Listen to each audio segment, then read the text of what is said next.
Inteligência Artificial. Como ela vem transformando o mundo e como evitar consequências não previstas. A partir de agora a gente faz aquele mergulho semanal nesse mundo novo. O tema de hoje, será que a inteligência artificial está mesmo tirando emprego? A verdade que pouca gente conhece, a inteligência artificial está transformando o mercado de trabalho em uma velocidade impressionante.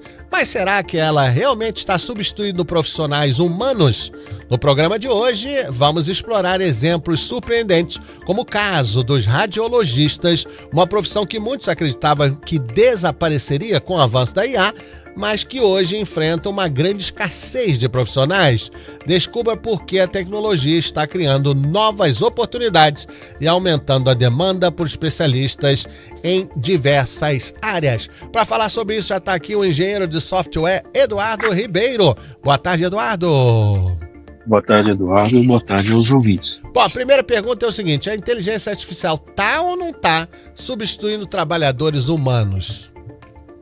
Não da forma que a gente imaginava. Eu estou ouvindo o eco, eu mesmo falando.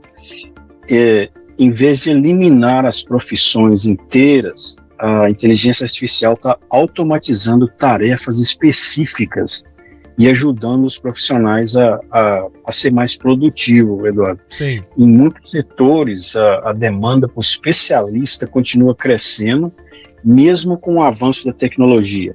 Eu queria mencionar uma coisa que eu estava pensando um pouquinho antes do programa aqui. Sim.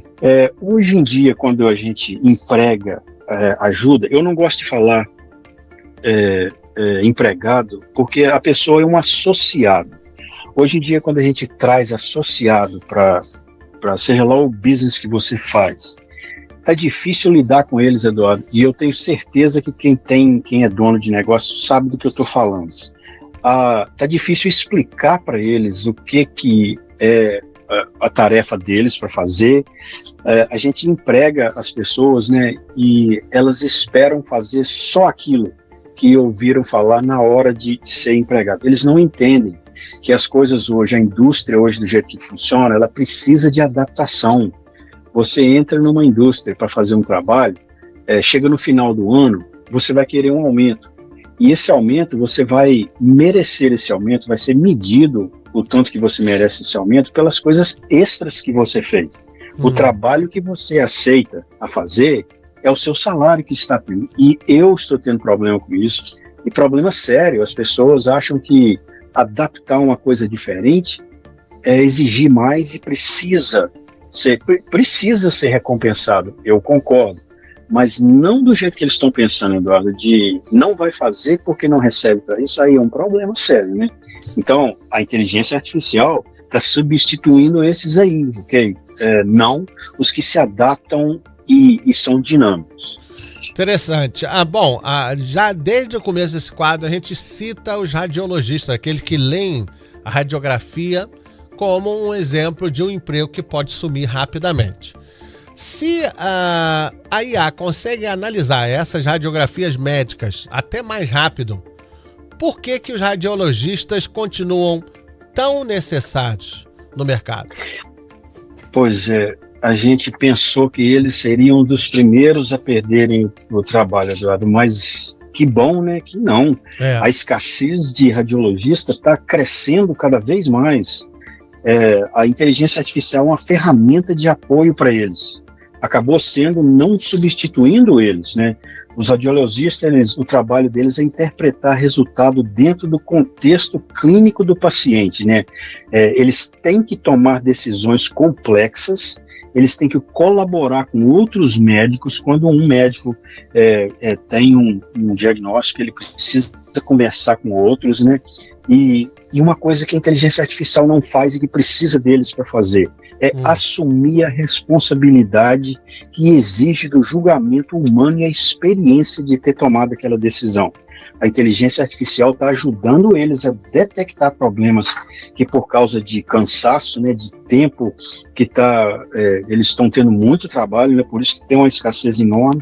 A inteligência artificial está ajudando ele nessa parte e está melhorando a profissão, então precisando cada vez mais, Eduardo. Eu achei muito legal esse resultado de um certo medo que a gente tinha da inteligência artificial, adaptando ao invés de substituindo. É muito interessante. Nós temos até o nosso ouvinte Mits, o Mito Zael, que é radiologista, sempre escuta o programa.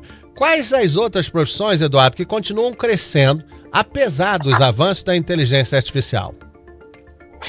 Então, mencionar de novo, né? Quem não adapta, pula fora. Vou falar direto e bem harsh, né? Tem várias áreas, Eduardo. Software, desenvolvimento de software. Eu tenho que parar essa reunião às 14h em ponto, porque eu estou tão ocupado, Eduardo, que está sacrificando meu tempo de dormir. Graças a Deus, né? Eu não estou reclamando de ter muito trabalho, é uma bênção ter o trabalho, né? Graças a Deus. Sim. Mas desenvolvimento de software, cybersecurity, advocacia, contabilidade, educação e saúde, e em muitos casos a inteligência artificial aumentou a produtividade desses setores, entendeu? Então, de novo, essas pessoas estão se tornando muito especializado e sendo capaz de cobrir uma demanda enorme do trabalho deles. Uma coisa que as pessoas que estão em, vamos dizer, advocacia, por exemplo, o trabalho eu esqueci o nome, a pessoa que ajuda o advogado, o paralegal. O paralegal ajuda o advogado a fazer a documentação, o trabalho pesado, mas não substitui o advogado. O paralegal é um assistente do advogado. Mas o trabalho do paralegal de pesquisa e tudo ficou incrível hoje. É um acesso enorme e tem ajudado bastante esse setor, por exemplo.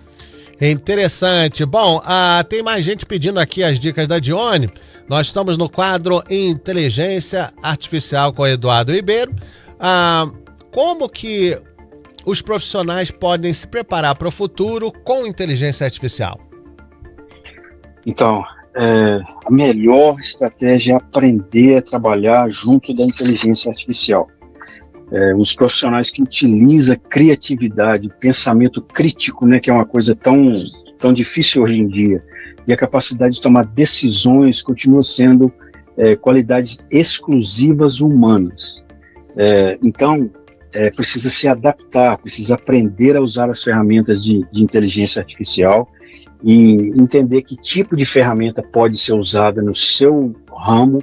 E hoje em dia está sendo em todos, né, Eduardo? Até para dar, como diz, quote, né, para construction, por exemplo, ele faz cálculo mais eficaz e está ajudando em todos os setores. Precisa adaptar, senão fica para trás, né, Eduardo? A inteligência artificial, ela está mudando a forma que a gente trabalha, mas a experiência, a criatividade das pessoas ainda sempre vai ser necessário, porque isso a máquina não vai ter, né, Eduardo? É verdade, hein? Tem aqui um comentário, uma pergunta da Maria Noêmia. Essa responsabilidade não pode ser dada a uma máquina? O profissional endossa o lado da AI. E aí? Sim, mas a máquina também pode cometer erro. E precisa de investigação, né, Eduardo? Tem o ditado que eu sempre falo: toda forma de poder precisa de supervisão. E a inteligência artificial é um poder enorme de pesquisa e de conseguir resposta para perguntas complexas, né, que para o ser humano ia demorar muito tempo para renderizar aquilo tudo. Mas a supervisão precisa ser humana, e eu acho que sempre vai ser. Ela pode tomar decisões baseadas em diretrizes, mas, por exemplo, a inteligência artificial decidiu o tratamento de uma pessoa que foi detectado alguma coisa na radiology department, entendeu? Precisa ser humano o tratamento, não da máquina. Tem um ouvinte que tem um filho que foi diagnosticado com TDAH e com QI alto e tal, só que é criança, e está perguntando se você dá aula para crianças sobre isso. Olha, eu não tenho nada. Antes eu fazia, lá no Brazilian American Center, tem até uma salinha lá de Computer Lab, mas não no momento, Eduardo. Deixa eu dizer uma coisa, eu suspeito, Eduardo, eu posso falar, eu tenho isso também, a dificuldade de prestar atenção em uma coisa só. Quando eu estudava na faculdade, eu gravava, por exemplo, eu tinha de ler um livro, estudar 2 capítulos de um livro, por exemplo. Eu lia os capítulos e gravava a minha voz. E deixava passando o áudio no fundo, enquanto eu lia o livro de novo para estudar. Porque se a minha atenção desviasse do livro, o que ia pegar a minha atenção era o áudio, eu lendo o livro no fundo. Então, entendeu? Ele precisa aprender o jeito dele de lidar com isso. Mas isso não é um problema, deixa eu dizer para ele. Isso é a natureza tentando fazer o ser humano ficar melhor.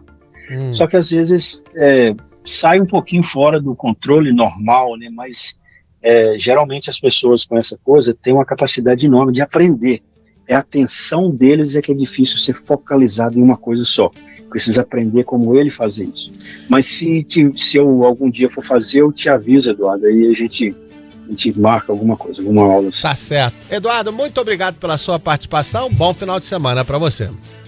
Para vocês também, muito obrigado pelo privilégio. Obrigado, esse é Eduardo Ribeiro. O site para procurar as informações que ele passa aqui é Rotina Artificial, tá certo? rotinaartificial.com. Quem tá perguntando o telefone das camisas da Seleção Brasileira, que eu falei no primeiro horário, 774-353-8633. Fique agora com o programa Fala Comigo, com Sidney Boeira. Bom fim de semana, eu volto na segunda. Direto de Framingham, Massachusetts. Essa é a Insuperável, uma emissora do Sistema Insuperável de Comunicação. 10 anos no ar.